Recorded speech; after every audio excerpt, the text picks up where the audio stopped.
소시르는 엄친아였죠. 부모님의 희망대로 제네바 대학에 들어가서요, 화학, 물리학을 공부하고 법률, 과학, 신학 수업도 받았습니다. 무엇보다 소시르는 아주 천재적인 인물이었는데요, 4세의 인도 유럽어의 비교 논문을 썼습니다. 대단하죠. 나중 그의 스승 픽테를 만나서 언어학에 깊이 빠져들었습니다. 일반 언어학 강의라는 이 책은 프랑스에서 1960년대부터 융성한 구조주의 기점이 되었죠. 이 책은 소시르가 출간한 것이 아니라 그 제자들이 쓴 것이죠. 특별히 두 제자 샤를 바이와 알베르 세시에가 강의 노트를 간추려 출간한 것이었습니다. 자, 소시르가 말한 중요한 개념인 첫째, 랑그와 파롤에 대해서 살펴보겠습니다. 소시르에 의하면 언어는 랑그와 파롤로 구분되는데요, 랑그는 언어의 체계, 규칙을 말하는 것이고요, 파롤은 사람들이 말하는 언어 행위를 이야기하는 것이죠. 한국어의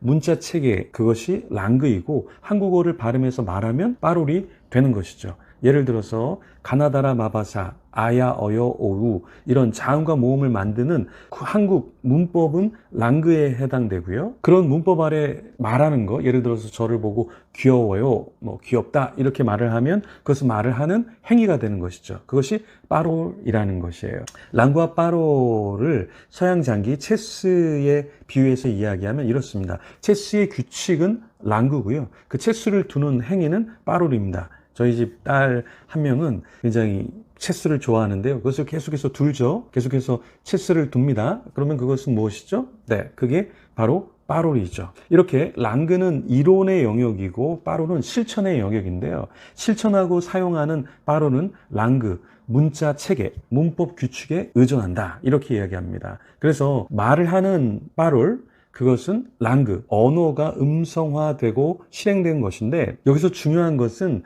말을 발화하는 파롤은 랑그, 언어가 음성화되고 실행된 것인데요, 파롤은 개인적이지만 랑그는, 언어는 집단의 영향을 받는다 이렇게 이야기합니다. 그래서 언어의 규칙인 랑그는 개인이 바꿀 수 없다 이렇게 이야기해요. 예를 들어 스위스 작가 피터 빅셀의 소설 책상은 책상이다 라는 이 소설에서 주인공은 사물의 이름을 바꿔서 부릅니다. 주인공이 책상을 양탄자로, 의자를 시계로, 침대를 사진이라고 불러요. 재미있지만 어느새 자신의 얼을 송두리째 뒤집어 놓죠. 그런데 문제는 타인과의 의사소통이 불가능해지는 것이죠. 이 소설에서 이야기해 주는 것, 그리고 소시르가 말하는 것은 무엇입니까? 결국 개인적 발화, 개인적으로 말하는 파롤은 랑그를 전제해야 한다는 거예요.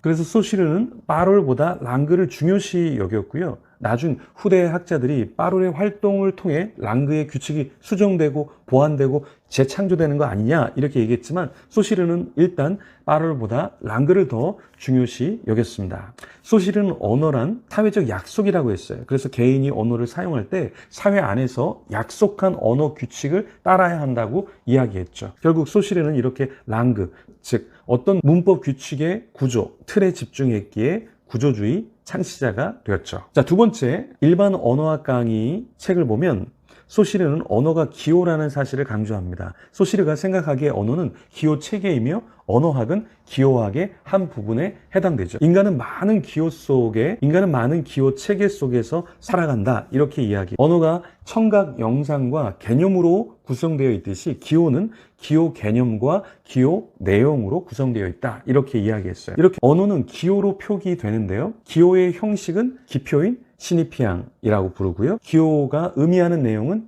시니피에라고 합니다. 예를 들어 우리가 나무 이렇게 말할 때 소리인 나무는 니은 자음과 아라는 모음이 붙어 있고 미음이라는 자음과 우라고 하는 모음이 붙어 있죠. 이렇게 기표로 표기가 되는데요, 그 의미는 줄기나 가지가 목질로 된 다년생 식물이라는 의미죠. 이런 의미 시니피에로 우리가 이해하죠. 그런데 여기서 기표와 기회는 자의적이다 이렇게 얘기했어요. 이게 무슨 말일까요? 나무라는 기표와 실제 나무라는 이 식물이 필연적으로 연결되고 관련된 것은 아니라는 거예요. 그러니까 즉 자의적으로 만들어진 것이다 라는 거예요. 예를 들어 개는, 우리가 개 이렇게 이야기할 때 이 개는 기표죠, 시니피앙이죠. 그런데 이런 개라는 단어를 통해 우리가 연상된 이미지, 의미가 있죠. 그것이 무엇입니까? 바로 시니피에잖아요. 그런데 이 역시 개라는 것을 우리가 개라고 불렀을 때 개를 떠올리죠. 이랬을 때 이것은 자의적이라는 거예요. 그래서 여기 시니피양, 기표와 시니피의 기는 서로 필연적인 관계는 아니다라는 거예요. 그럼 기호의 의미는 어떻게 규정될까요? 이렇게 자의적이 되는데 기호의 의미는 다른 것과 차이를 통해 나타난다. 이렇게 이야기합니다. 좀 더 정확히 말하면 각각의 언어 요소 간 관계와 차이를 통해 체계가 의미를 갖게 된다. 이렇게 이야기했어요. 예를 들어서 개라는 것은 뱀, 돼지, 고양이 이런 것이 아닌 동물이죠. 개라는 것은 다른 동물들과 차이를 통해서 체계를 통해 규정된다. 이렇게 이야기한 것이에요. 다른 동물들과의 차이가 만들어내는 체계를 통해 규정된다. 이렇게 이야기한 것이죠. 소실의 주장은 언어는 기호의 차이의 체계를 통해 이루어진다. 이렇게 말한 것입니다. 즉, 말 자체가 의미 갖는 게 아니라 다른 말과 차이를 통해 우리는 그 단어의 의미를 알 수 있다라는 것이죠. 소실은 언어학에서 자의성의 원리에 근거하여 언어가 어떻게 만들어지는지를 설명했었죠. 이런 자의성을 잘 보여주는 다른 예는 이런 겁니다. 책을 한국에서는 책이라고 이야기하죠. 영어로는 이라고 이야기하죠. 독일어에는 책은 부흐이죠. 책을 언어마다 다르게 부르는 이유는 사회적으로 약속된 것일 뿐 기표와 기의 결합에는 특별한 이유가 없다라는 거예요. 자의적이라는 것이죠. 그래서 기호로 표시되는 것은 철저하게 자의적이다. 이렇게 이야기한 거예요. 이런 것이 바로 소시리가 말한 자의성의 원리라는 것입니다.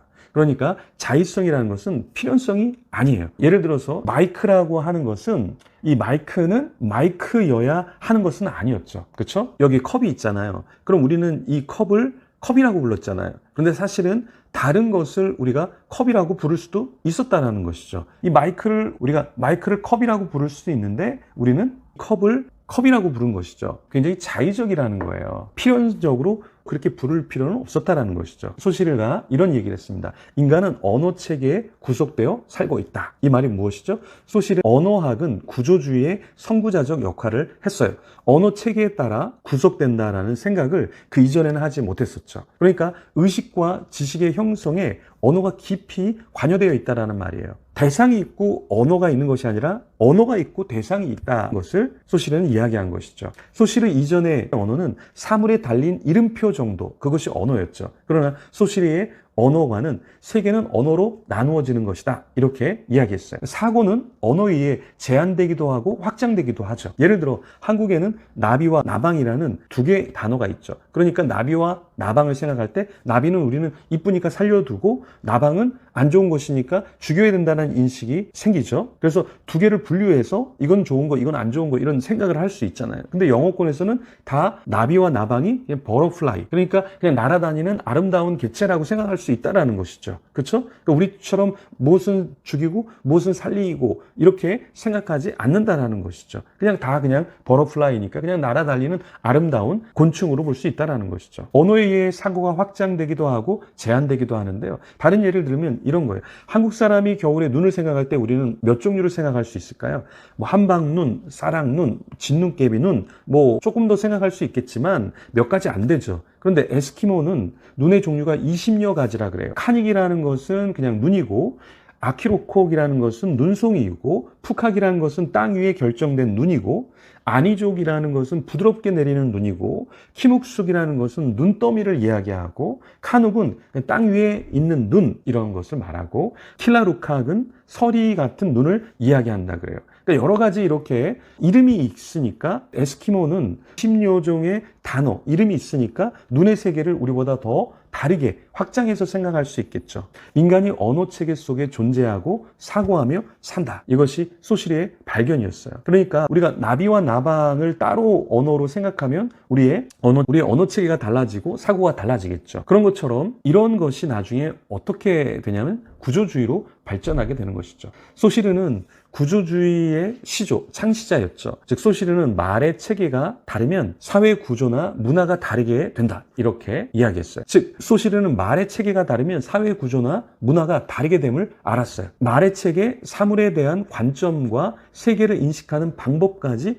다르다라는 것이었죠. 그리고 인간은 언어 체계에 따라 달라질 수 있다는 거예요. 소시르를 통해 근본 요소들 사이의 상호관계 위에 정신적, 언어적, 사회적, 문화적 구조가 성립되고요.